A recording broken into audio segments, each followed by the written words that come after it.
महाभारत का युद्ध इतिहास का सबसे लंबा और घातक युद्ध था। जब भी महाभारत के युद्ध का कोई सवाल आता है तो हमारे मन में एक ही जवाब आता है, महाभारत के हीरो पांडव। लेकिन ये सत्य नहीं है, क्योंकि श्री कृष्णा भी मानते थे किसी किसी कौरव को सर्वशक्तिशाली, और समय आने पर श्री कृष्णा ने भी काफी योद्धाओं की तारीफ भी की थी। तो ऐसा कब हुआ, आज हम इसी बारे में जानेंगे। लेकिन आगे बढ़ने से पहले अगर आपने देसी डिवाइन चैनल को सब्सक्राइब नहीं किया तो कृपया करके सब्सक्राइब जरूर कीजिएगा। महाभारत के ग्रंथ में कौरवों और पांडवों की कथा से बताया गया है कि हमें सुखी जीवन जीने के लिए किन बातों का ध्यान रखना चाहिए। तो बात तब की है जब कौरवों और पांडवों के बीच युद्ध चल रहा था। उस समय एक दिन अर्जुन और कर्ण का आमना सामना हुआ। श्री कृष्णा अर्जुन के सारथी बने थे। दोनों योद्धा एक दूसरे पर बाणों से प्रहार कर रहे थे। अर्जुन के बाण जैसे ही कर्ण के रथ पर लगते थे, कर्ण का रथ बहुत ज्यादा पीछे खिसक जाता, जबकि कर्ण के बाणों से अर्जुन का रथ थोड़ा सा ही पीछे खिसकता था। ये देखकर अर्जुन को खुद के पराक्रम पर अहंकार हो रहा था।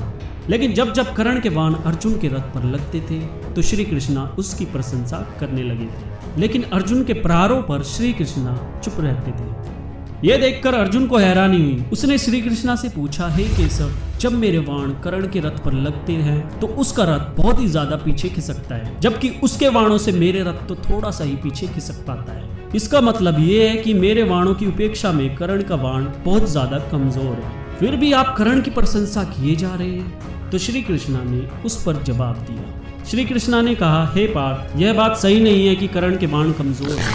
तुम्हारे रथ पर मैं स्वयं विराजमान हूँ, ऊपर ध्वज पर हनुमान जी विराजित हैं, और इस रथ के पहियों को स्वयं शेषनाग ने पकड़ रखा है। इतनी शक्तियां तुम्हारे साथ है, फिर भी कर्ण के प्रहार से तुम्हारा रथ थोड़ा सा पीछे खिसकता जा रहा है। इसका मतलब यही है कि कर्ण के बाण बहुत ज्यादा शक्तिशाली है और कर्ण के साथ सिर्फ उसका पराक्रम है। तुम्हारे साथ तो मैं स्वयं हूँ, लेकिन कर्ण सिर्फ अपने पराक्रम से युद्ध कर रहा है। इसीलिए तुम्हें इस बात का घमंड बिल्कुल भी नहीं करना चाहिए कि तुम्हारे बाण की उपेक्षा में कर्ण के बाण कमजोर हैं। ये बात सुनकर अर्जुन को भी अपनी गलती का एहसास हुआ। इस प्रसंग से हमें ये सीख मिलती है कि हमें कभी भी अपनी शक्ति पर घमंड नहीं करना चाहिए और शत्रु को कभी भी कमजोर नहीं समझना चाहिए। आपका इस बारे में क्या कहना है, हमें कमेंट करके अपनी राय जरूर दें।